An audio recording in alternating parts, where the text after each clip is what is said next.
Hello people of YouTube, it's Deepak here, and welcome to the DCS news for the 13th of January 2022.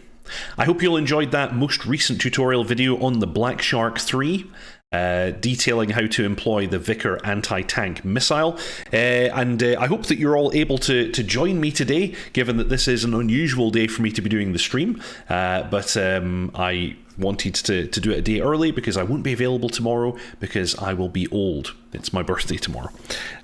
So yes, thought I would do this a day early so that you don't miss out on this week's tutorial or the DCS news. And it's good timing that the newsletter came in when it did, with kind of just enough time for me to review it and share it with all of you during this stream. So, welcome to the stream, Pink Floyd, welcome Tog, welcome Storm Kimbari, welcome Stevie B, welcome John Bluer, Paul Dillon, Friday the 13th, yep, Fighter Jets HQ, Tog, Yogi, welcome, Nico, Mr. Yeti, Evangelos, and yeah, thank you very much. That's going to happen tomorrow, but looking forward to it. So, yes, let me know if you guys have any particular requests for next week. I am kind of muddling things a bit right now in that I'm running 3 different tutorial series where, you know, I'm still to finish off the Hornet, although there are not that many videos left doing the Hornet series. I still have the F14 series, which is barely started, and I was so enthused by the Black Shark 3 that I immediately started a Black Shark 3 tutorial series, and I will need to continue that one as well. So let me know, everybody, what your preferences are for things you would like me to cover. Oh, Tier Zero, thank you very much for joining the ground crew. That's very kind indeed. Oh, fantastic. Fighter Jets HQ. New PC. Fantastic. Thank you, everybody. Thank you, Yogi. Oh, wow. Congratulations. That's good news for both of us, Yogi. Congratulations. Very, very good. Yes, happy grandson to you. Start learning the stack of modules I keep buying for DCS. I'll be making good use of your playlists. And they'll be growing. That's my kind of promise to everybody. As time goes on, I'm going to be covering more aircraft, and there will be more videos for all of the aircraft that I cover, and there'll be more playlists as well. I am, as soon as I get the videos done for the aircraft that I'm covering just now, something very high on my list next is to do the Mirage 2000C. Because people have asked for that, and it's had a huge update from Razbam. There's so much new functionality in it, and really it looks like an absolutely fantastic module. I was watching a video just a few days ago of the updated startup, and it's looking absolutely brilliant. So I will be covering that once I've finished covering the 3 aircraft I'm already working on now. H Lightsphere, thank you very much. Just seen the video from Baltic Dragon on the new F15E manual. Yes, that's looking very cool as well. He's a top fellow, glad that he's working on the manual for the F15. So, let's get on into it. 13th of January, Eagle Dynamics newsletter. Dear fighter pilots, partners and friends, we are pleased to inform you that we are all back at work and excited for the year ahead. If you've not already seen it, check out our 2023 and beyond video. We've all seen that. Oh, thank you very much for the donation, Yogi. That's very kind. 2022 saw significant enhancements, including important work on the DCS F-16C Viper and DCS AH-64D, including further progress on the DCS FA-18C Hornet, DCS Supercarrier, and DCS A-10C2 Tank Killer. Please read the details of where these modules are heading in 2023 and beyond. This newsletter is really just about updates for the modules. Mr. Yeti, quick question. Is dotChuckles the Chuck in Chuck's guides? Someone said it was and was curious to know. No, those are 2 completely different people. The Chuck from Chuck's guide is, I think, if I remember correctly, his name is Charlie Owl on the Eagle Dynamics forums. dotChuckles is a ghost, a myth, a legend. Absolutely a legend. I would leave it at he's a legend. He would say that he's just a man, as Pink Floyd says. We also have great things planned for our World War II warbirds in 2023, and these will be detailed in a later newsletter. Whilst much of our aircraft module work will be on these early access modules, we will continue to update, fix, and improve all of our other modules too. I heard rumour that they were going to be doing a bunch of work on the F5, which would be really cool. The F5 is an excellent module. Thank you very much, Leo. Sim Taylor, welcome to the stream. Carp Comet. Yeah, I think Chuck of the Guides is a rando guy from Montreal. Aren't all guys from Montreal rando? John Bloor, what have I missed? Feet pics? No, nothing of the sort. We're just starting the newsletter. Don't worry, you've effectively missed nothing. I was just talking some nonsense. So have no fear. Anyway, we're getting a development progress update on the FA-18C Hornet. Flight model and flight control system update. Our flight model and FCS have both come a long way and will continue to enhance flight performance and handling characteristics, which will include a complete review of the FM in ground effect. We also plan to refactor landing gear mechanics in order to enhance landing realism as well as touch and go behaviour. Sounds pretty good. Thank you very much, Carp Comet. Pink Floyd, I was born in Montreal. Are you a rando, sir? Radar update. In parallel with refactoring the flight model in FCS, a refactoring of the Hornet radar is well underway. Key elements to address are improving the look down, PRF, scan azimuth, and more in order to offer improved detection and target tracking simulation. GPS weapon lofting. An important weapon delivery option for JDAM and JSO weapons is the ability to loft for an extended range. There are several HUD and HSI changes that we plan to make this year to enable this enhanced delivery profile. Thank you very much, Only Napalm. Excellent username. New pilot model. Whilst the Hornet already features an in-cockpit pilot model, we are creating a much improved and more realistic model with correct kit elements and have more lifelike animations. That sounds kind of cool. Excuse me. New fuses. Currently the Hornet bombs only have contact detonation fuses like the M904 and M905. 2023, I think that should be in 2023, we will be working on new fuses such as the DSU-33 airburst fuse and the FMU-152 joint programmable fuse. Unlike other fuses that must be programmed while the aircraft is on the ground, the JPF allows fuse programming while airborne. In addition to the cockpit functionality to support these fuses, changes will also need to be made to the mission editor, visual effects, and weapon damage effects to include them. Not a simple task. I'm sure it isn't. Sim Taylor, enhance landing behaviour in the FA-18. Scary. I can barely get it on the ground now. Thank you very much, Sim. Data transfer cartridge and MUMI page. After completion of the F-16C DTC, they're going to do that one first, we will begin work on the Hornets DTC and MUMI page. That will allow users to pre-configure mission elements like waypoints and their sequences, data link, countermeasures, weapons, sensors, and more. This is planned for both the mission editor and mission planner. As you all probably already know, when it comes to DTC, I am super psyched for that. For me, that's a killer feature, especially when doing complex missions in multiplayer, like the VAF do. So, really looking forward to that. Mr. Yeti, have to say, Razbam have the best looking pilot models. They do have very good looking pilot models, that is true. ALR-67 updates. The Hornet will see new symbols and enhancements added to the ALR-67 radar warning receiver. Some of these include emitter jamming, FLIR assignment, harm assignment, and different radar types. And carrier INS alignment. In addition to ground start alignment, we will plan to add aircraft carrier deck alignment that allows the aircraft to align based on aircraft carrier acting as the alignment reference source. The above are our primary Hornet focus items for 2023, but they are by no means exclusive. We will continue to fix bugs and tune items, light external lights as needed. Other elements that we plan to work on after the above include the HSI slew function and further multi-source integration options. That's sounding very, very good indeed. I'm excited for all of these changes.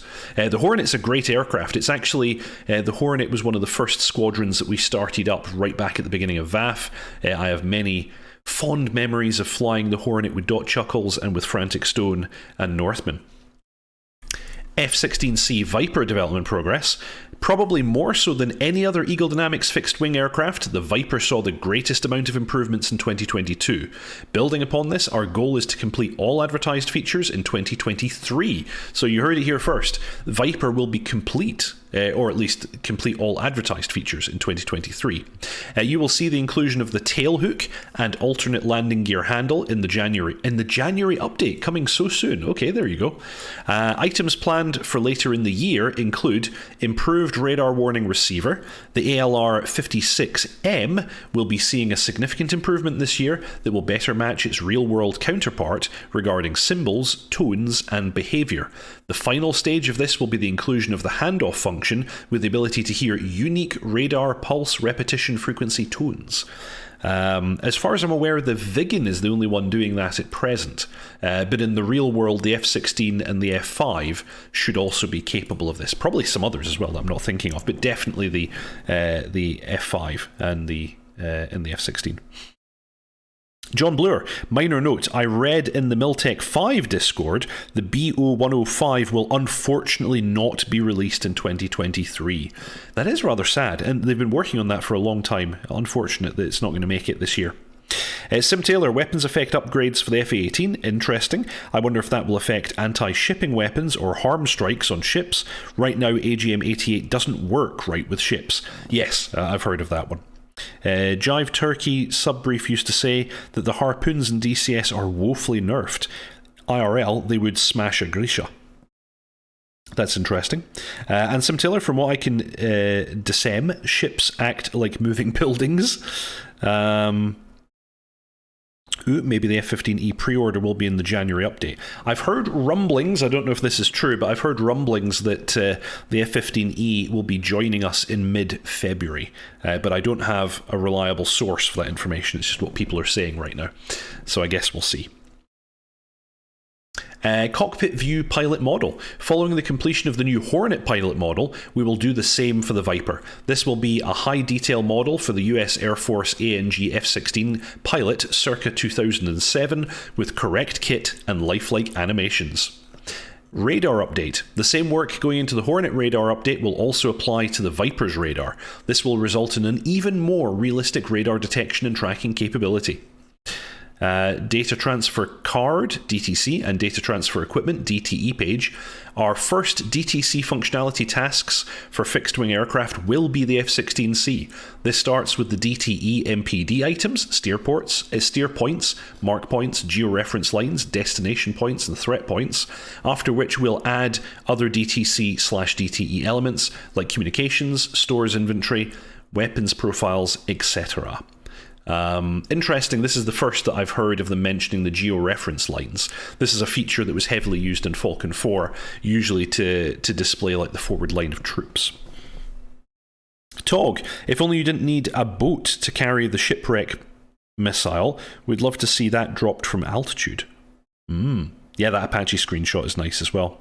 HIP is putting out a lot of videos lately. Yes, absolutely.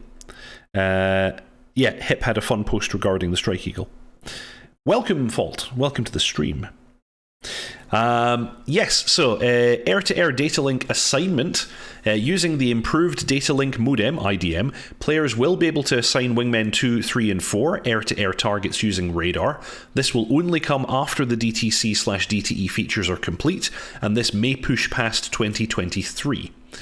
Following these priority items, we will also work on the radar velocity search mode, the digital maneuvering queue (DMC), JDAM/JSO loft indications, the sniper ATP targeting pod, that's really cool, and ALE-50 towed decoy in 2023 and later. Like the Hornet, fixing bugs and tuning features will be ongoing and in parallel to adding new features. Fantastic. Mr. Yeti, February 14th was mentioned, but that would be a Tuesday. Is a Tuesday the day they release modules, or does it tend to go live on Fridays? It's historically it's been Wednesdays or Fridays, so yeah, I'd be surprised. DTC functionality in multiplayer would be great. For instance, storing saved way target points on the ground for the inevitable respawn. Yes, indeed. Cool. And then moving on to the H-64D development progress. The H-64D is an exceedingly complex aircraft with much work still to do. The biggest tasks underway are the introduction of the AGM-114L radar-guided Hellfire missile and the implementation of the improved data link model, IDM, that will allow flight members to exchange their location and targets. In parallel with these two important tasks, we are also working on the following in 2023. Improved Flight Model and Stability and Control Augmentation System, SCAS. Compared to fixed-wing aircraft, a rotary-wing aircraft like the H-64D can be a handful to fly, and a helicopter's flight model is a very complex simulation to get properly implemented and dialed in. The H-64D's flight management computer operates using a substantial series of logics to govern the SCAS, which can be almost as complex as the flight model itself to implement. We are continuing to refine the SCAS to make flying this aircraft a bit easier by adjusting the collective channel behaviour, tuning the yaw offset, eliminating the roll when ham-fisting the collective, and adjusting the hold modes. Fire Control Radar. The FCR is one of the features that significantly adds lethality compared to the older A model.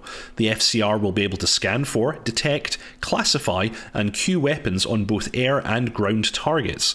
This will be one of our team's larger tasks for 2023. Laser Spot Tracker. In addition to laser self-designating, the H-64D will also detect and track a laser from an off-board designation source, like another aircraft or a JTAC. Laser Warning Receiver. Our H-64D can already detect both radar emissions and missile launches, but it will also be able to detect and warn you of being laser designated. A laser designation is a good indication that you may have a tank round or a laser-guided missile coming your way. And then there's the Radar Frequency Interferometer, RFI, and Radar Jammer. The RFI is part of the FCR, and it can provide the location of radar emitters in range and azimuth. And the Radar Jammer, and reduces the effectiveness. Okay. We plan to work on these after the above items, but they may be 2024 development tasks. A lot of cool stuff coming to the Apache. Just going to check on chat very quickly. That's been true since I played DCS back when the A10 was new. On top of that, fire a harm at a ship and it will not take the radar down unless you set up a script. Yeah, the way ships work just now, if I remember correctly, is that their hit points need to hit 50% before their radars go offline. John Bloor, people are sleeping on the RFI. That thing will be massive. Yes, it's going to give you similar functionality to what the Jeff currently has with its jammer pod, in that it will allow you to triangulate the position of radar sources, which I think is going to be a pretty big thing. A10C2 Tank Killer development progress. The remaining feature singular for this module is the ARC 210 radio. This is nearing release and it will feature UHF and VHF functions, with related upfront controller UFC, stat page and com page updates. This will add one ARC 210 radio and remove one of the two VHF radios.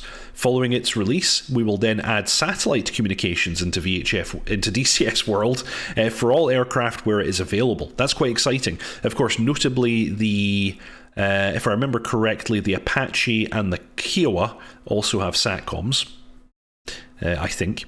As with the Hornet and Viper, we also plan to add DTC and Link 16 functions to the A10C2, but this effort will not start until after 2023, given the amount of DTC work that must first happen with the Hornet and Viper.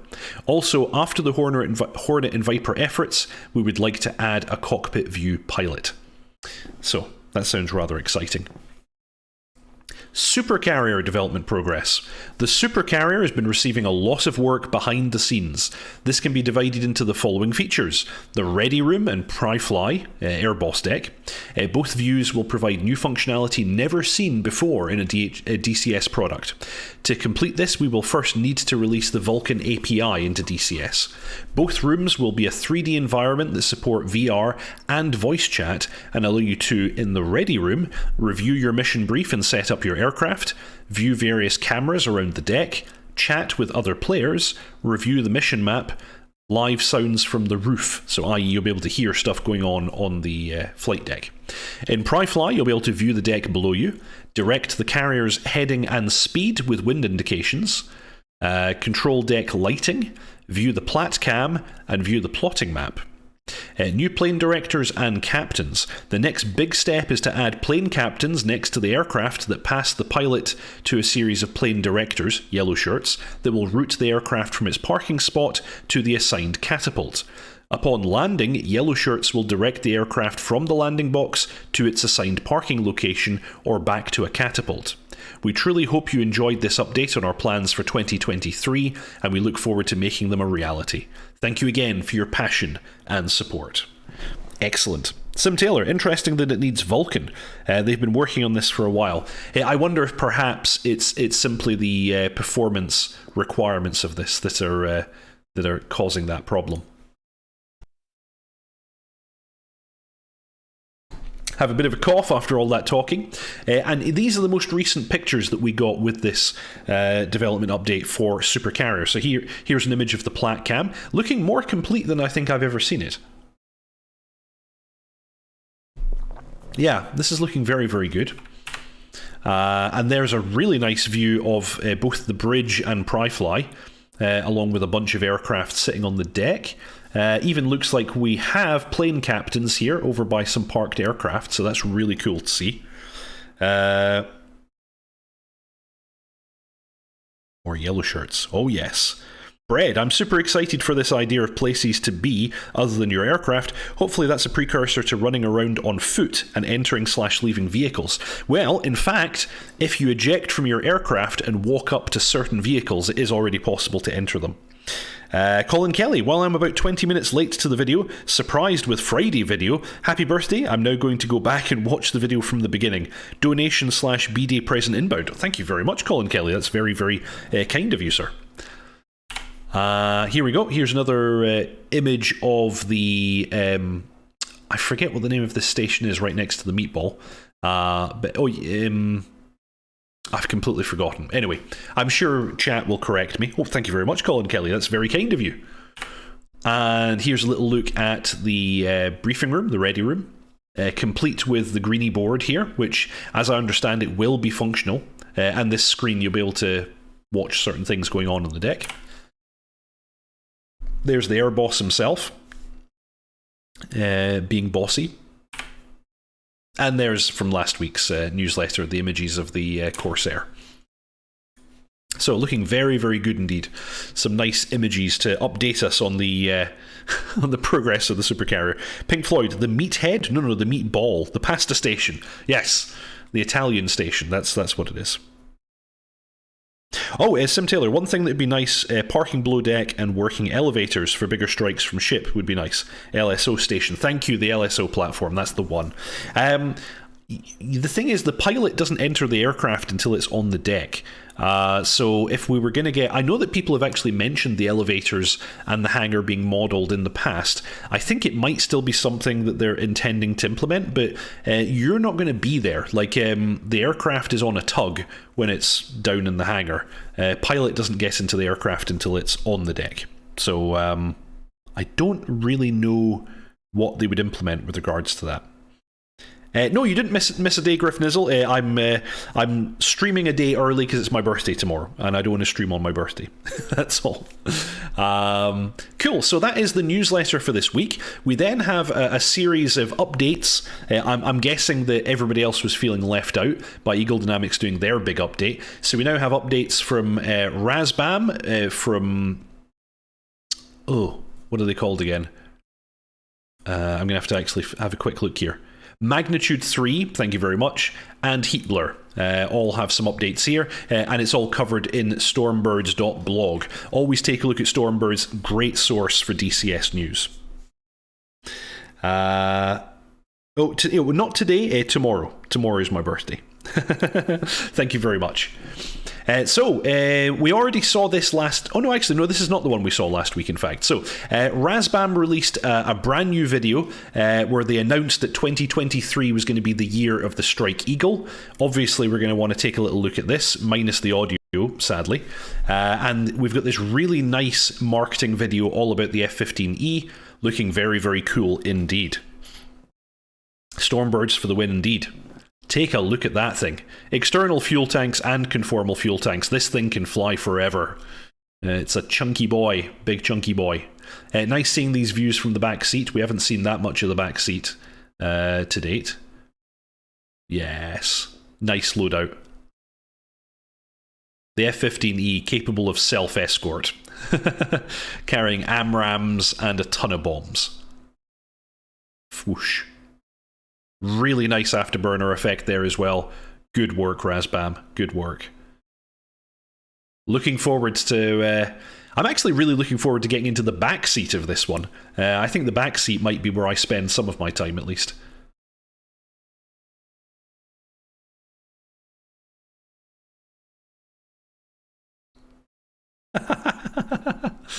D-Pack will be hitting Spendorps tomorrow. Oh dear, oh dear. Yes. Very nice modelling here. Whoosh. Because we don't have audio, I'm going to have to make the sounds for you. I apologise in advance.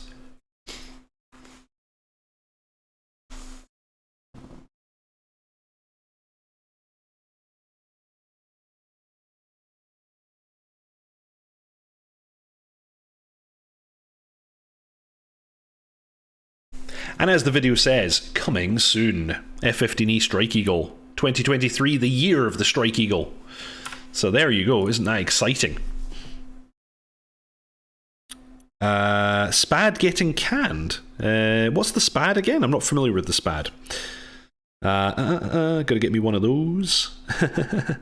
Yeah, modern F-111. I've been kind of thinking of it as the American Tornado, because that's, although it's quite a bit more advanced than a Tornado GR1, it's a very similar kind of aircraft. I have only CFTs in all the bags. Yeah, the F-15E, if you just filled it with fuel, is basically a tanker on its own. Can't wait for the F-15E. I spent a lot of time in Jane's F-15. Yes, me too. Me too. Oh, the A1 Skyraider. I hope that's not true. Yeah. That would be unfortunate. I hope that's not true. Anyway, they also graced us with some screenshots. And again, here's a really nice view from the back cockpit. Some nice weathering going on in here. Actually, the consoles look fairly bare in the back cockpit. I guess most of what you're doing is actually via the multi-purpose displays. And the F-15 has a huge number of MPD pages. So yeah, I guess most of what you're doing is here, and also he has his own little UFC showing up down here as well. So very, very nice. And then the front cockpit, where all the flying happens. Nice busy cockpit, and also very, very familiar to me, having played a lot of Jane's F-15, much as Shonium 81 has. So, very, very nice. And in the external shots, I gotta say the F-15 can look a little boring from some angles. I would say this is a boring angle. But nonetheless, the modelling looks absolutely fantastic. Not in any way a comment about Razbam's modelling, it's just, you know, the aircraft. The aircraft has good angles and bad angles. I feel like this is one of the bad angles. You're killing me with the F-15 stuff, drooling like Pavlov's dog. Hey, Griffin Izzle, someone said there was a thread on Kubernetes Discord, or forum, not sure, but just was, it's been cancelled. I seriously hope that's BS, but was wondering if anyone else had heard. I don't know anything about it, honestly. I would need to do some research and come back to you all later. There's also a video from Razbam showing off all of the liveries, but we covered that last week. Another thing that's come up is Talon AI. We've got... now that we've had a few modules released for DCS World, which are two-seaters, including Heatblur's F-14 Tomcat, Eagle Dynamics MI-24P Hind, and the H-64D Apache, Razbam, and those all have AI, Razbam are talking about their own AI system that will eventually be part of the DCS F-15E. Now, of course, originally Razbam said that there wouldn't be one, so in effect you would have to jump between the seats yourself, or only fly in multiplayer. They've now backtracked on that a little bit, and you can see here the tweet from Roy Roy Zambrano. Tactical Attack Lock-On Navigation AI, Talon AI. Its first debut will be in the F-15E Strike Eagle, but do not expect it to be in the early access product. And it will also power all of our two-seat aircraft under development, currently the A-29B Super Tucano and the IA-58 Pucara. Nice to get a shout out about these two aircraft. We haven't heard much on those two for quite some time. Very, very nice. We don't know any, as per Stormbirds, we don't know a lot about the system beyond this tweet, but it is significant as a future update for the F-15E, and there are other two-seat projects that are coming later on. Very exciting. So that was our update from Razbam. Let's jump to the next article and get an update from Magnitude 3, all about the F4U Corsair. We start off with some images, but these were actually shown off in the newsletter last week, so we're all familiar with these. However, I gotta say again, absolutely stunning texturing. Like, I don't think I've ever seen texturing this good on an aircraft in any sim, actually. Don't even need to restrict this to DCS now. This is some of the best aircraft texturing I've ever seen. Absolutely incredible. Mr. Yeti, hang on. I count 3 joysticks in the back of the F-15.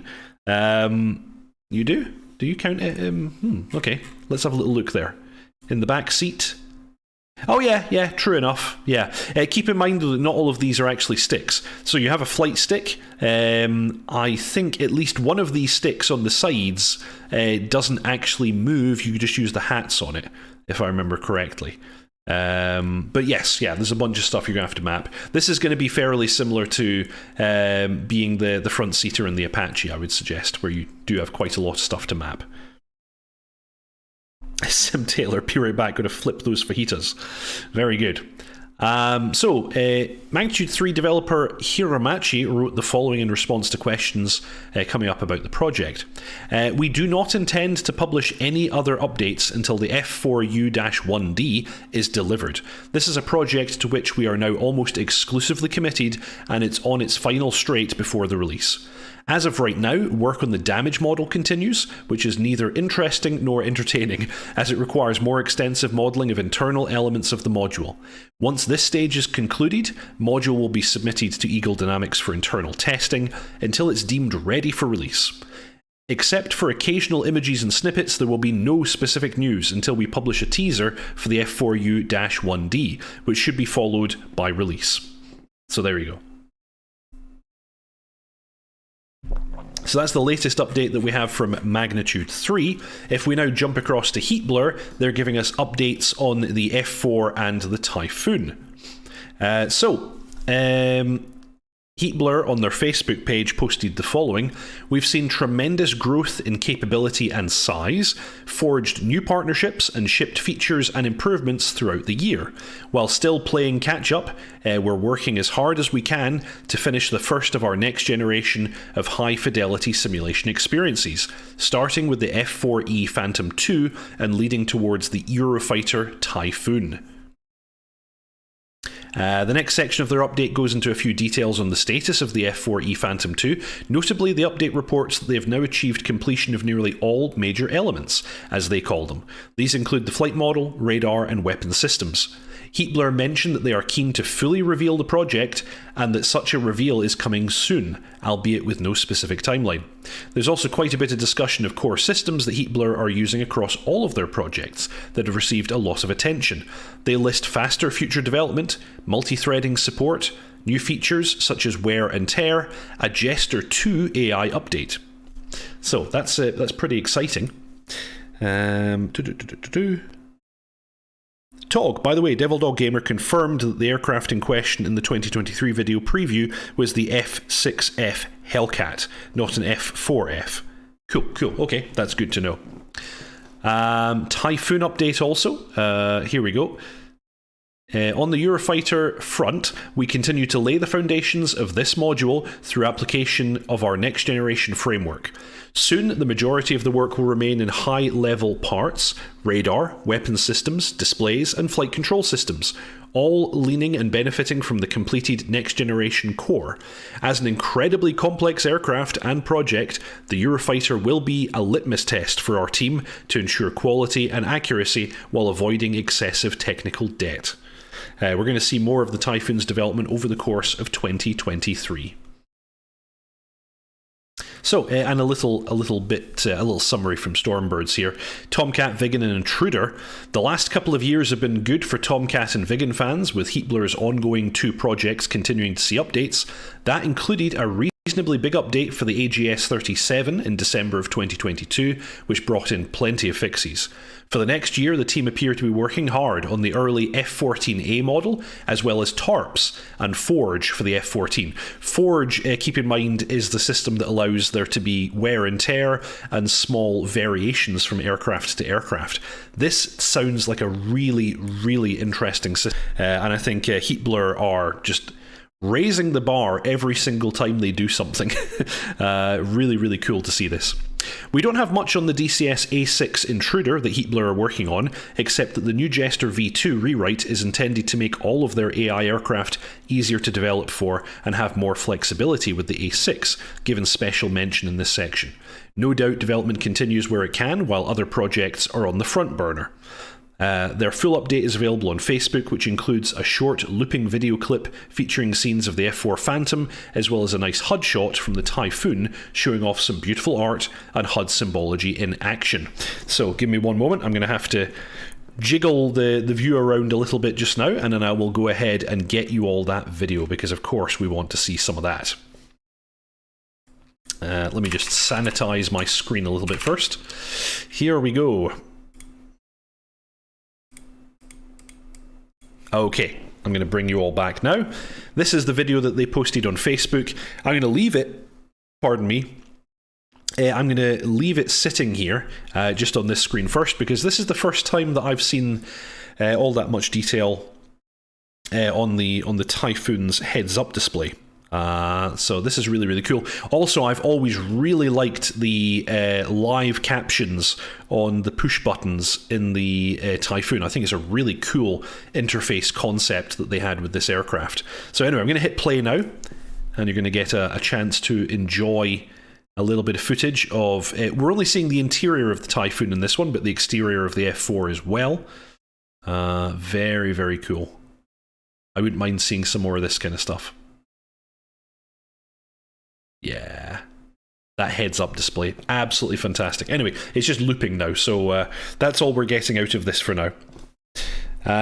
Fly casual. I need to get back in the Viggen. Haven't flown it much at all beyond training missions. Cockpit and systems are too strange for me.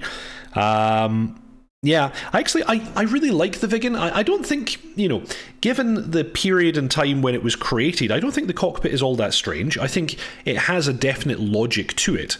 And I like the way that the heads-up display shows you the absolute minimum of information. It's quite cool the way that it effectively declutters itself through all different phases of flight. Sim Taylor, F4 and A6, need that in my life. Yeah, the A6 would be very, very cool. That would be very, very nice. But of course, everybody's waiting for the F4. I think there's going to be a lot of people very, very happy with the release of the F4. That's for sure. John Blur, there are a couple more screenshots of the Typhoon itself and HMD on Heatblur's ED forum post. Well, if that's the case, let me go ahead and get that for you all as well, because I think all of us would like to see a bit of that. So here we go. Heatblur. I wonder if it's in the main forum post or what. Heatblur 2023 kickoff and greetings. Is this the one? Let's see. It's taking a long time to load, so I'm thinking yes. Oh, yes. Here we go. Yeah, okay. Couple more shots. Let's take a little look at these. So here's the helmet-mounted display that is present in the Typhoon. Quite minimalist. It reminds me a little bit of what you're getting in the F16, actually. But plenty of information right here in order to fly the aircraft quite effectively without looking at the HUD all the time. We've then got a really nice exterior shot of the Typhoon, looking very spiffy. Seeing some nice kind of lines and you know, different irregularities in the airframe. Very, very nice to see that. And then again, that shot of the heads-up display. Very, very nice. Excellent. So yeah, seeing some cool stuff. And this is actually, I think, a kind of summary of what they posted on their Facebook page as well. But we've already gone through the summary of this, so we already know basically everything that we need to know from this. Very, very cool indeed. Sim Taylor, if I remember correctly, the Viggen was the first aircraft ever built that had a 1-to-1 thrust ratio, contemporary of the F8 Crusader. Oh, welcome to the stream, Zigzag. I don't know if that's true, but one thing that I do know about the Viggen is that it was the first aircraft to have a mission computer. It was effectively the first aircraft to have an onboard computer. Made by Ericsson, which is rather cool.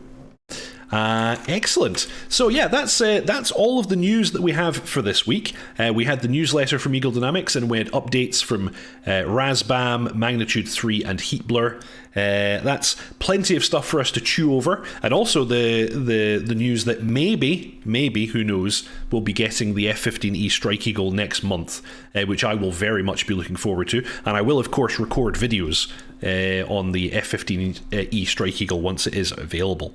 I'm going to take this opportunity, as I often do, to pimp the VAF. If you haven't already, please check out our Discord. All are welcome. You'll see a link to the Discord in the show notes below, and also probably appearing in the chat any moment now.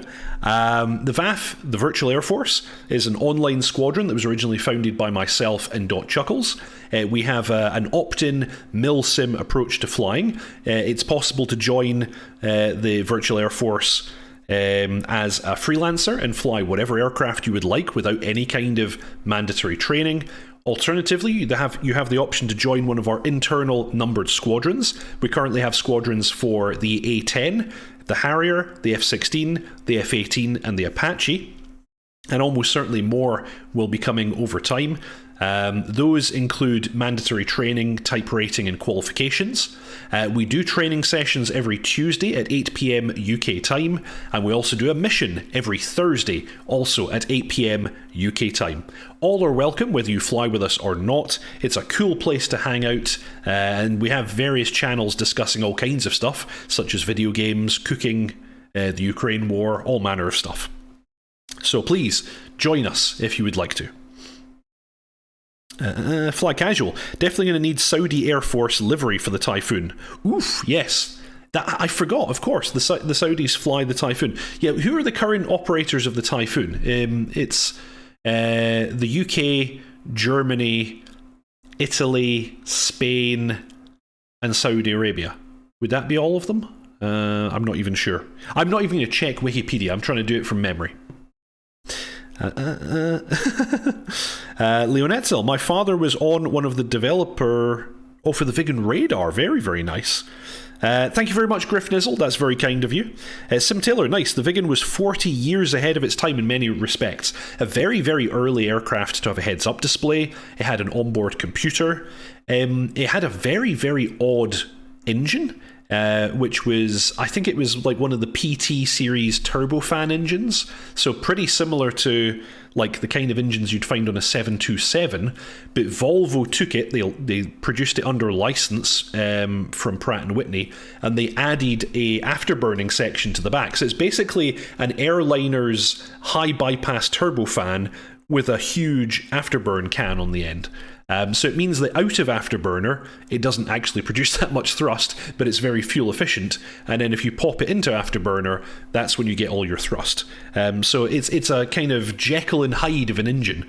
The Viggen all round is a very, very clever aircraft. I think it was also quite an early implementation of encrypted radios as well, if I remember correctly. At least Saab were very proud of that, of the radios in the aircraft. John Blur, I suspect we'll get the Kiowa 2 by Q2 at the latest. We've had no news, so hard to say, although we are seeing more videos on the Kiowa, which is very, very nice. Tog, no extra video this week if you reach 100 likes.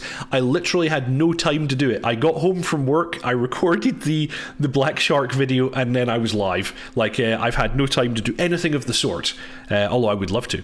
So who knows, you'll maybe get a bonus video at the weekend or during the course of next week, because I do like throwing out those bonus videos, and everybody has been so good with their support. The subscriber number is climbing all the time. There are people joining Deepak's ground crew. Thank you so much, everybody, for your support. The way the channel has been growing has just been absolutely fantastic, and of course I want to reward you all with extra content for that as well.